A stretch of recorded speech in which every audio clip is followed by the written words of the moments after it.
Hello everyone, welcome back to Speaking Spurs on what is a bit of a depressing day.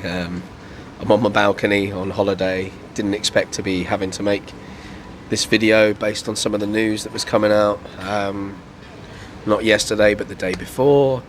Harry Kane apparently likely to stay, and it's finally happened. Harry Kane has officially departed the club. So I was actually flying out to Turkey yesterday from Stansted Airport, the same airport that Harry Kane was meant to be flying out to, Germany. He was ready to go very early in the morning. There was a few minor details still to be sorted, and then I think he eventually ended up getting his flight at somewhere near 10 to 5. But yeah, official. He has gone to Bayern Munich. Medical, obviously you saw the videos and photos of him yesterday at the hospital in Germany, then at Bayern Munich's ground. So here's what Tottenham had to say. The club can confirm the permanent transfer of Harry Kane to Bayern Munich. Harry, 30, graduated through our academy system to become the club's all-time record goal scorer, overtaking Jimmy Greaves' 266 goals during last season. He leaves us with 280 goals in 435 appearances in all competitions. Chairman Daniel Levy said, "We sought over a long period of time to engage Harry and his representatives in several forms of contract extension, both short-term and long-term. Harry was clear, however, that he wanted a fresh challenge and would not be signing a new contract this summer. We have reluctantly, therefore, agreed to this transfer. We have seen a product of our academy system become one of the best players to ever pull on a Spurs shirt and become one of world football's elite strikers. It's been a truly remarkable journey. Harry's achievements and records say everything about the player. And throughout his 19 years at the club, Harry has been a model professional on and off the pitch and an inspiration for young players who dream of following in his footsteps. I should like to thank Harry for everything he's done for us, all the memories, all the records. We wish him and his family the best for the future. It goes without saying, he's always welcome back. He's a much loved and valued member of the Spurs family, forever in our history." And it's one of them things, like, I think you don't realise how much it's going to hit you as a fan until it actually does happen. I thought I was going to feel fairly okay about all of this, and I think it's kind of like with Gareth Bale. I was obviously disappointed when we saw him leave, but the difference is Gareth Bale wasn't a product of our academy, and I think that's what makes it a little more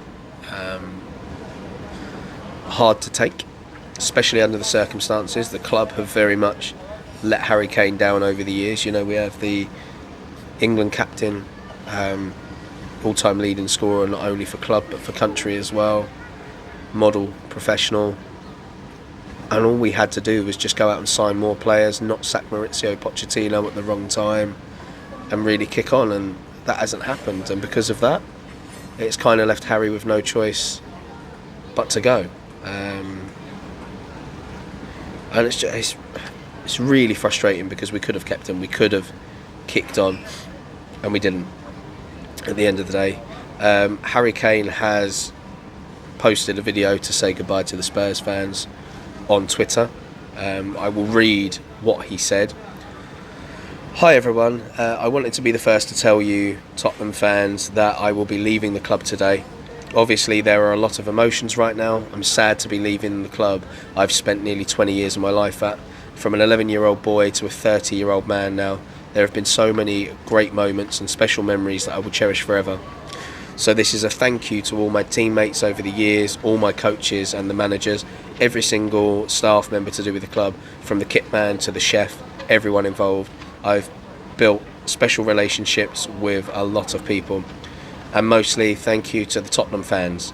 From the moment I've been playing, I've been one of your own, and I've given you as many special moments and memories that will hopefully last forever. I felt this was the time to leave. I didn't want to go into the reasons with a lot of I didn't want to go into the season with a lot of unresolved future talk. I think it's important for the new manager and the players to concentrate on trying to get Tottenham to around the top of the table and fighting for trophies. I wish Ange and the boys all the very best of luck. Obviously, I'll be watching from a fan's point of view now, and I really hope the team can be successful. This is a message to all you fans around the world. Every single Tottenham fan has supported and been with me throughout my journey. Me and my family will cherish forever.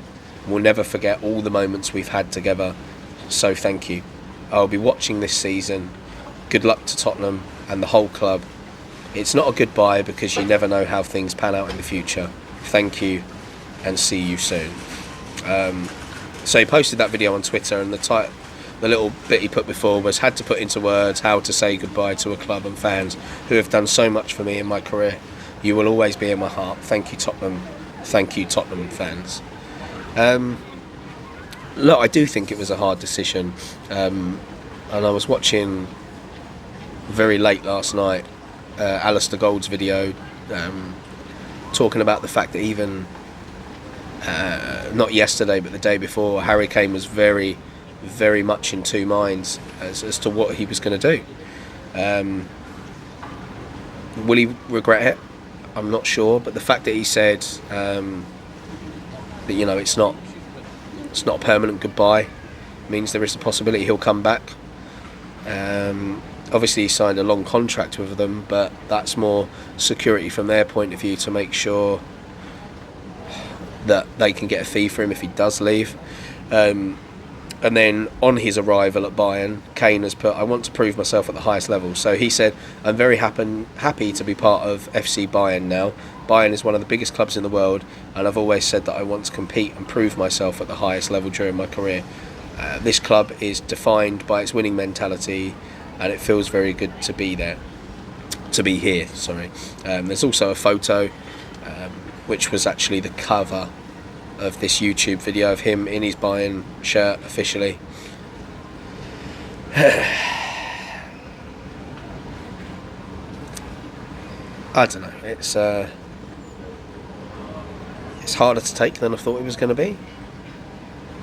As a player, he's been one of my favourite to watch, and he's more than just a striker. He's a creator. His passing ability is second to none. To replace him is just not going to happen. It's impossible. How do you replace a player like Harry Kane? You can't. At the end of the day, he just offers so much. He really does. He's everything that you want from a player on and off the pitch. He's very grounded.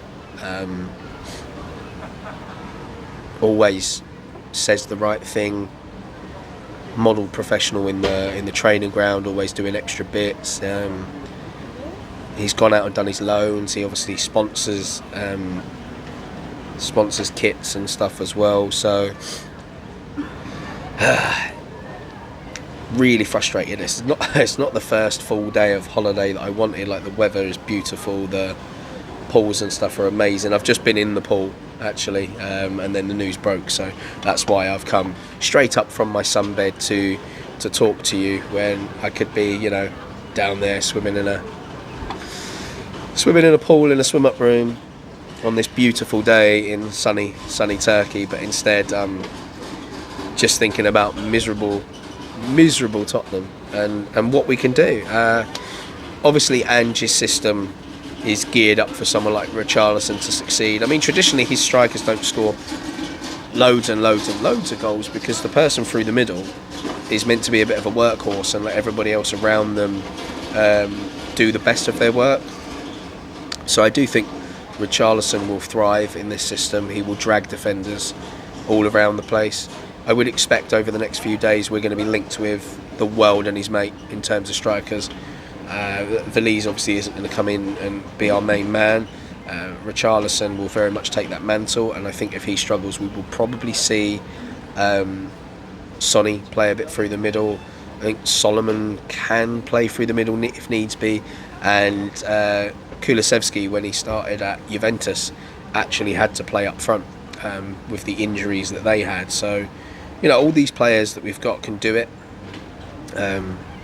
Obviously Gift Orban is somebody we've been very much linked with from Ghent, and looks very good. An exciting young prospect, but I would like to see a slightly more mature head come in the door. Somebody that's got experience of doing it at the top level, whether that be a Premier League striker or an elite striker from a European league. It's just a sad day, isn't it? But I think we knew it was going to come eventually. It could have come, the season before Haaland came into Manchester City. It was very much a move that he was pushing for then. Kind of went about it a little bit the wrong way and frustrated a few people. And I think that's not because of him. That's the naivety of having family members as agents. They don't always know how the industry works and know how to deal with things in the right way. A lot of emotion comes into it when there's family involved. I think they've handled this one a little bit better. The frustration is how late in the window it's come. But Ange Postecoglou was talking in a presser, and he did say that even though we weren't aware it was going on, he was very much working on the presumption that he wouldn't have Harry Kane. Obviously, he's kept him involved in the games. But from what we've seen with the disrupted pre-season we've had, you've had a team in one half, a team in the second half, and then with the final two games we saw Harry Kane play in the Shakhtar game but then didn't travel for the Barcelona game, and it actually kind of makes sense that he was involved in the Shakhtar game and not the Barcelona one from a couple of points of view. So firstly, the Spurs fans got to say their, even though they didn't know at the time, their goodbye to Harry Kane. It was the last time they got to see him don the shirt at the Tottenham Hotspur Stadium, White Hart Lane, whatever you want to call it, home. And then also, by not travelling to Barcelona, it limited the chance of injury, which would have scuppered the deal, which actually I'd have preferred had it been a short-term injury. One that just keeps him out a couple of weeks so he can't do a medical. And also, if a deal were to happen, he wasn't having to fly from Spain to Germany, and it would have just made the whole thing messy. So look, I really do wish him the best. I think he's an incredible guy, fantastic player, model professional. He's done so much for this football club. We as fans have deserved him for as long as we have, but the club as a whole and the way it's been run hasn't deserved Harry Kane for as long as it has. We had the opportunity to kick on. We've always had the money. Daniel Levy's run too much of a tight ship financially. That has affected our progress. And the second we had a blip, more money should have been invested there and then. I say more money. We've invested money. We've just invested it poorly. There's so many bad signings we've made because even though we've invested the money, we've tried to get second-grade players at a slightly cheaper rate. I think this summer it's too little too late, but they've really tried to do what they can to keep Harry Kane in the sense of, Romero, Kulusevski, they've been put on permanent deals now. They're not loans. Bentancur, obviously his injury didn't help things. Splashing 60 odd million on Richarlison, like that was a big move. Solomon, I know he was on a free, but that's a fantastic free signing to make. Solomon, that's incredible. Then Van de Ven coming in, obviously too little too late to help the Harry Kane situation. Even keeping Perisic, if he can stay, that's a great thing. And Ange had some good things to say about him. So, in one sense, that we're trying, but we just should have tried 4 seasons ago. It's all kind of been a bit downhill since Poch left. I think Jose Mourinho and Conte were great managers for Harry Kane to at least experience, but as a club it was the wrong style of football. It didn't benefit us whatsoever. It created a toxic feel amongst the fans. It really split us as a fan base, and unfortunately it's all just been too much for Harry Kane. We should have won some trophies by now. He should have trophies for Tottenham. We've got the resources, we have the capabilities, we've just not exploited it in the right way, and unfortunately we've lost our greatest player in the modern era, same as we did Gareth Bale, Luka Modric, Dimitar Berbatov, all these wonderful players that we've had in the modern era, and we just haven't kicked on to the next level to keep them. And they've obviously gone on to other clubs and won things. Now, the interesting thing is, if Harry Kane does actually play some part in the game tomorrow against RB Leipzig in the German Super Cup, he could win a trophy on his first day, his very first game. And we know that our players have a history of leaving us, going on to win trophies. And that's not just the elite players. Obviously, Berbatov winning stuff at United, Bale and Modric winning stuff at Real Madrid, but even Tanguy Ndombele, a guy that couldn't get a sniff at Tottenham in the end, goes on loan and wins a league title. It's laughable, really. It really is laughable that Harry Kane can leave the club for silverware and win it at the first try on his first day officially. So look, I'm going to leave you now. We're just over 15 minutes into the video because I want to get back to the pool and go spend some time with my family. We're here in Turkey for my dad's 60th birthday. He's a lifelong Tottenham fan, so just as disappointed as I am right now. I'd have brought him up for a video, but I just don't think he wants to talk about it. He's down there sunbathing and sulking, so tough day for all Spurs fans. Leave your comments below about your greatest Harry Kane memory. I think one of my favourite memories, and I was in the stadium for it, was the goal against Arsenal where he had the ball out wide, cut back inside, scored, and that was when he was wearing the face mask, ripped it off, threw it, come over by all the Spurs fans. That was for me was a great moment. There's many more, but that's one that really sticks out for me because I was in the stadium for it. But yeah, let me know below your comments, your greatest memories of Harry Kane, what you make of the whole situation, which striker we should be looking to go for. And interestingly, when I was talking about Vlahovic and clubs that should be looking at him, and I said he'd be a good one for Bayern, that is a striker they were very much looking at if the Harry Kane deal didn't go through. That was their number two, that would have been. So maybe we go in for Vlahovic. We've got the money now.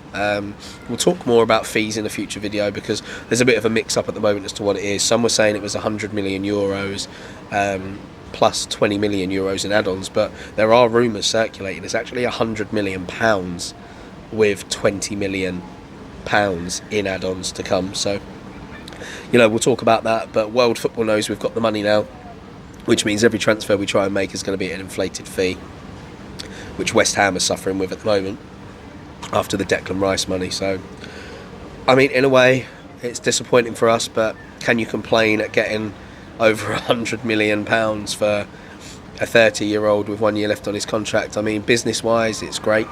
But from a footballing standpoint, I'm disappointed, a bit heartbroken by it all. So, yeah, thanks for sticking around.